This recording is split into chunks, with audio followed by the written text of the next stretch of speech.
Latest టెక్నాలజీతో చిన్న injection తో నన్ను పూర్తి ఆరోగ్యవంతురాలను చేశారు. Elite spine and pain management centre, Manikonda, Dilsukhnagar. Ambedkar ప్రవచించిన రాజ్యాంగాన్ని నిలబెట్టుకోవడానికి అందరూ కూడా కలిసి రావాలని చెప్పి కూడా కోరుతా ఉన్నాను.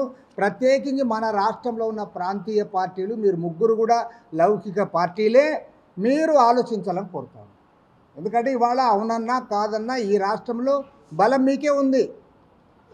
తెలుగుదేశం పార్టీ, వైఎస్ఆర్ కాంగ్రెస్ పార్టీ రెండు బలమైన పార్టీలు.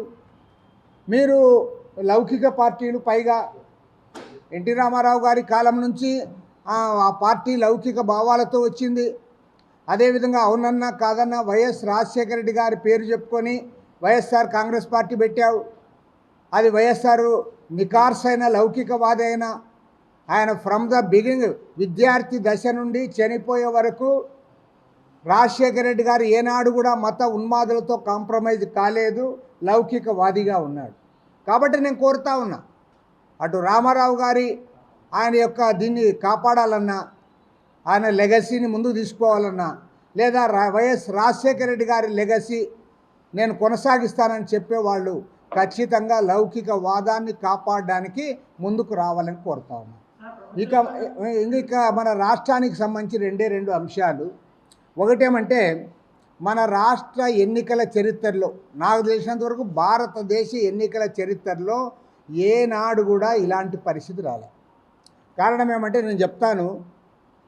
అసలు ఎన్నికలు ఇంకా పోలింగ్ కూడా ప్రారంభం కాకముందే ఈ పోలీసులను ఉపయోగించి ఎన్నికలు చేయాలనుకున్నారు వీళ్ళు. మొత్తం అంతా ప్రతిపక్షాలందరూ కూడా చేప జుట్టేసి అంత పోలీసుల ద్వారానే చేసుకోవాలనుకున్నారు. దాని పర్యవసానంగానే ఎన్నికల కమిషన్ దీన్ని గమనించి భారతదేశంలో ఏ రాష్ట్రంలో కూడా లేనట్లుగా మొత్తం అధికారులందరూ కూడా ముందుగానే బదిలీ చేశారు. అది ఎవరు మామూలు సామాన్యులు కాదు. ఈ రాష్ట్ర DGP Rajendranath Reddy, intelligence DGP Sitaramaneyulu, అదేవిధంగా విజయవాడ సిపి కాంతిరాణా, తర్వాత Guntur IG, Chittoor SP, Nellore SP, Prakasam జిల్లా ఎస్పీ, పల్నాడు జిల్లా ఎస్పీ, మొత్తం వీళ్ళందరినీ కూడా మరికొద్ది మంది జిల్లా కలెక్టర్లతో సహా వాళ్ళందరూ కూడా బదిలీ చేశారు. ఎన్నికలు అయిపోయినాయి. ఎన్నికలు అయిన తర్వాత అయినా ప్రశాంతంగా ఉంటుందంటే ప్రశాంతత లేదు. ఎక్కడైతే అధికార పార్టీ రౌడీ ఎమ్మెల్యేలు ఉన్నారో అక్కడే గొడవలు జరుగుతూ ఉన్నాయి. అన్ని చోట్ల జరగడంలా. వాళ్ళ గోదావరి జిల్లాలో గొడవలు పెద్దగా లేవు, మేము కూడా అంగీకరిస్తాం. కాబట్టి అందరూ తప్పు పట్టడంలే. ఎక్కడ పల్నాడు జిల్లాలో పిన్నెల్లి రామకృష్ణారెడ్డి, అదేవిధంగా చంద్రగిరిలో చెవిరెడ్డి భాస్కర్ రెడ్డి, తాడిపత్రిలో వారు, అక్కడ మాత్రమే ఇవాళ గొడవలు జరుగుతూ ఉన్నాయి. చివరికి చంద్రబాబు చంద్రగిరి నియోజకవర్గంలో అభ్యర్థిపైనే హత్యా ప్రయత్నం చేశారు. అభ్యర్థిపైన నిజంగా ఆయన చెప్పాడు, నాకు గన్మెన్ వీళ్ళు, అదేవిధంగా వీళ్ళు లేకపోతే అసలు నన్ను చంపేసి ఉండేవాళ్ళని. పులిపర్తి నాని ఆయనని అసలు హాస్పిటల్లో అసలు నిజంగా ప్రాణాపాయంలో ఆయన ఫైర్ చేశాడు కాబట్టి గన్మెన్ కాపాడబడ్డాడు. అదే మీరు అసలు ఏమనుకుంటా ఉన్నారు? తర్వాత ఎన్నికల తర్వాత కూడా 11 మంది సబార్డినేట్ ఆఫీసర్స్ని సస్పెండ్ చేశారు. సబార్డినేట్ ఆఫీసర్స్ 11 మంది, డిఎస్పీలు, సిఐలు, ఎస్ఐలు, వీళ్ళందరూ కూడా సస్పెండ్ చేసే పరిస్థితి. భారతదేశ ఎన్నికల చరిత్రలో ఒక రాష్ట్రంలో ఇంత అధ్వానంగా ఎక్కడా జరగలే. దీనికి ప్రధానమైన కారణం ఏమంటే, పోలీసు ఐపీఎస్ అని ఎవరైతే పెట్టుకున్నారో వాళ్ళందరూ కూడా సిగ్గుతో తలదించుకోవాలని డిమాండ్ చేస్తారు. మీరు సిగ్గుపడాలి. ఎందుకు? పోలీస్ వ్యవస్థను ఈ 5 ఏళ్ల కాలంలో నిర్వీర్యం చేశారు, అధికార పార్టీకి తొత్తులుగా మార్చారు. దాని పర్యవసానంగానే ఇవాళ భారతదేశంలో ఉన్న ఏ రాష్ట్రంలో కూడా జరగనట్లుగా ఈ రాష్ట్రంలో మీరందరూ కూడా బదిలీ అయిపోయారు. రెండోది, ఇప్పుడు సస్పెండ్ అవుతూ ఉన్నారు. ఇంతకంటే ఘోరమైన విషయం ఇంకోటి ఉందా అని నేను అడుగుతా ఉన్నా. ఏ స్టేట్లోనైనా ఇట్లా జరిగిందే అని కూడా అడుగుతా ఉన్నా. కొన్ని ఇప్పుడు కాదు, గతంలో జరిగిందే అని కూడా అడుగుతా ఉన్నా. కాబట్టి ఏమంటే, దీనిపైన సమగ్రమైన ఎంక్వైరీ జరపాలి. ఇక మూడో ముఖ్యమైన అంశము, గోదావరి నది ఒడ్డున ఉన్నాం కాబట్టి ఇక్కడ ఇసుక దానిపైన ఈ గవర్నమెంట్ వచ్చినప్పటి నుంచి కూడా దోపిడీ జరుగుతోంది. మొత్తం ఇసుక పాలసీ మారుస్తామంటే ఏదో ప్రజలకు అందుబాటులోకి తెస్తారనుకున్నాం. మొత్తం లక్షలాది మంది భవన నిర్మాణ కార్మికుల పొట్టను కొట్టారు, దోచుకున్నారు, ఇంకా దోచుకుంటా ఉన్నారు. కనీసం పోలింగ్ అయిపోయిన తర్వాత సుప్రీంకోర్టు చెప్పింది, ఇప్పుడు దాన్ని ఆపుతా ఉన్నారు.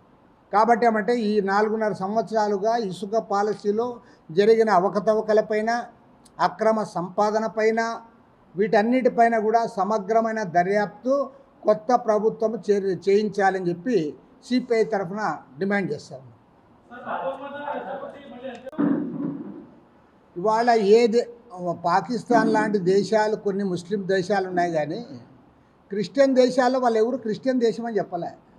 ఇప్పుడు అమెరికాలో అన్ని మతాల వారు ఉన్నారు. మన దగ్గర నుంచి పోయిన వాళ్ళు కూడా అక్కడ స్వేచ్ఛగా ఉన్నారు. నేను కూడా 2 సార్లు అమెరికాలో పోయినా, అక్కడ ఎక్కడ ఇది లేదు. ఏ ప్రెసిడెంట్ కానీ ఇంకొకరు కానీ ఒక మతాన్ని పైకెక్కి ఆడ మాట్లాడే పరిస్థితి లేదు. గొడవలు జరిగింది ఎక్కడ? 3 ప్రాంతాలు నేను చెప్పా. తాడిపత్రి, పల్నాడులో పిన్నెల రామకృష్ణాడి ఏరియా, ఆడ తిరుపతిలో. అసలు అనంతపురం, కర్నూలు జిల్లాలో గొడవలు జరగంగా చూశాం, కానీ తిరుపతి జిల్లాలో పెద్దగా ఎప్పుడు గొడవలు జరగవు. కాబట్టి ఏమంటే ఇవన్నీ కూడా అదే పనిగా వాళ్ళు ప్లాన్డ్గా చేసిన గొడవలు. తిరుపతి, చంద్రగిరి లేదా కుప్పము ఇవన్నీ కూడా పీస్ఫుల్గా ఉండే ప్రాంతాలు అవి.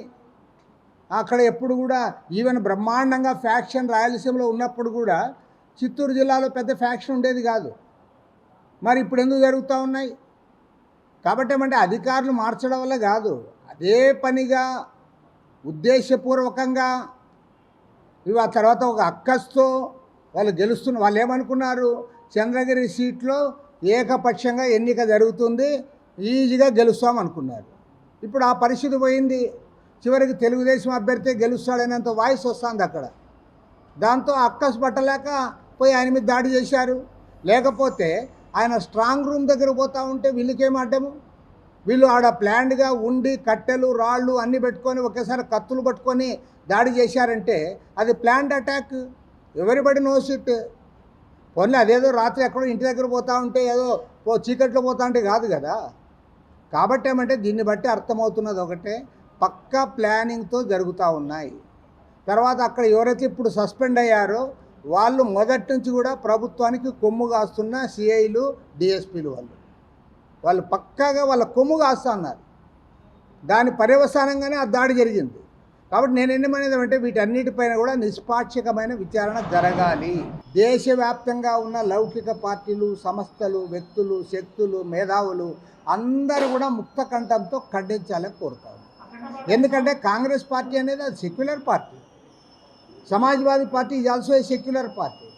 సెక్యులర్ పార్టీలు వాళ్ళు ఇప్పుడు అందరూ 60-70 ఏళ్ళు వాళ్ళు కూడా అధికారంలో ఉన్నారు కదా. మరి కాంగ్రెస్ పార్టీ అధికారంలో ఉన్నప్పుడు గుళ్ళు ఏడన పడగొట్టారా, మసీదులు ఏడన పడగొట్టారా, చర్చిలు ఏడన పడగొట్టారా? నీ హయాంలో జరిగినాయి. మొన్ననే మణిపూర్లో చర్చిలను పడగొట్టారు, వాళ్ళ క్రైస్తవులను వాళ్ళని రేప్ చేశారు, పాస్టర్లను చంపేశారు. కనీసం ప్రధానమంత్రి ఒక ఖండన కూడా ఇవ్వలే. ప్రధానమంత్రి మణిపూర్ విజిట్ కూడా తమకు వ్యతిరేకంగా ఎవరైతే ఎన్నికల్లో పోరాడుతున్నారో వాళ్ళపైన అక్రమంగా కేసులు పెట్టి జైళ్లలో పెట్టి ప్రజాస్వామ్య రహితంగా ప్రజాస్వామ్యాన్ని అపహాస్యం పాల్చేసే పద్ధతుల్లో ఎన్నికలు జరపాలని చూశారు. కాబట్టి ఈ దేశంలో లౌకికవాదం నిలబడాలన్నా, ప్రజాస్వామ్యాన్ని పరిరక్షించాలన్నా, మరో మాటలో చెప్పాలంటే ఇవాళ అంబేద్కర్ ప్రవచించిన రాజ్యాంగం కొనసాగాలంటే ఖచ్చితంగా ఎన్డీఏ ప్రభుత్వం ఓడిపోవాలి, నరేంద్ర మోడీ గద్దె దిగాలి. దానికి అందరూ కూడా ఆలోచించాలని కోరుతాం. విపక్ష కూటమి వల్ల 10 ఏళ్ళుగా నీవు అధికారంలో ఉన్నావు కదా, నువ్వు చేసిందేమో చెప్పమని అడిగితే చెప్పడానికి ఏమీ లేక మతాన్ని పెట్టుకొని ఊగులాడుతూ ఉన్నావు. దీన్ని బట్టి అర్థమవుతా ఉంది నీవు చేసిన మంచి పని ఎక్కడైనా ఒక్క మీటింగ్లో ఎడైనా మాట్లాడావా? అయ్యా నేను పలానా వరకు పేదరికాన్ని తగ్గించాను, లేదా పలానా వాళ్ళకు ఉద్యోగాలు ఇచ్చాను, పలానా దగ్గర ధరలు తగ్గించాను, లేదా ఇల్లు కట్టాను. నువ్వేమి లేదు, నువ్వేమి ఒక ప్రాజెక్టు కట్టలేకపోయావు. జాతీయ ప్రాజెక్టుగా ప్రకటించిన పోలవరం ప్రాజెక్టు 10 ఏళ్లలో కూడా నువ్వు కట్టలేకపోయినావు. కాబట్టి ఏమంటే నువ్వు చేసింది ఏమీ లేక, చెప్పుకోవడానికి ఏమీ లేక ఇవాళ ఏం చేస్తున్నావంటే అవుట్ రైట్గా మత అజెండా పట్టుకుంది. కౌంటింగ్ ప్రక్రియ ప్రశాంతంగా జరుగుతుంది. ఎన్నికల సంఘం చాలా సీరియస్గా తీసుకుంది. కేంద్ర ఎన్నికల సంఘము తర్వాత ఎక్కడైతే ఇలాంటి తగాదాలు ఉండే ప్రాంతాలు ఉన్నాయో ఆ ప్రాంతాల్లో వాళ్ళ సెక్యూరిటీ కూడా పెంచుతూ ఉన్నారు. కాబట్టి ఏం భయం లేదు, ఖచ్చితంగా ఎన్నికల కౌంటింగ్ అనేది ప్రశాంతంగా జరుగుతుంది. చెదురుమదురు సంఘటనలు జరిగితే వాళ్ళు జైల్లోకి పోతారు. ఆంధ్ర రాష్ట్రంలో దురదృష్టం ఏమంటే ప్రధానమైన రాజకీయ పార్టీలు, ప్రధానమైన ప్రింట్ మీడియా, ప్రధానమైన ఎలక్ట్రానిక్ మీడియా అందరూ కూడా లోక్సభ ఎన్నికల గురించి ఇక్కడ చర్చ పెట్టలేదు. సింగిల్ అజెండా పెట్టుకున్నారు, జగన్మోహన్ రెడ్డి ఉండాలన్నా జగన్మోహన్ రెడ్డి పోవాలని. కాబట్టి దీని చుట్టే తిప్పారు. కాబట్టి ఇక్కడ గెలుపు అనేది అది ఒక జగన్మోహన్ రెడ్డి వ్యతిరేక ఓటుతో వాళ్ళు గెలుస్తున్నదే తప్ప బీజేపీకి అనుకూలంగా గెలుస్తున్నది కాదు. ఈవెన్ రాజమండ్రిలో పురంధరేశ్వరి ఒకవేళ గెలిచినా అది కూడా బీజేపీ గెలుపు కాదు, ఈ ప్రభుత్వానికి వ్యతిరేక ఓటు ద్వారా గెలిచేది. మరిన్ని వీడియోస్ కోసం ఛానల్ ని సబ్స్క్రైబ్ చేయండి, లేటెస్ట్ అప్డేట్స్ కోసం వాట్సాప్ ఛానల్ ని ఫాలో చేయండి అండ్ లింక్ డిస్క్రిప్షన్ లో ఉంది.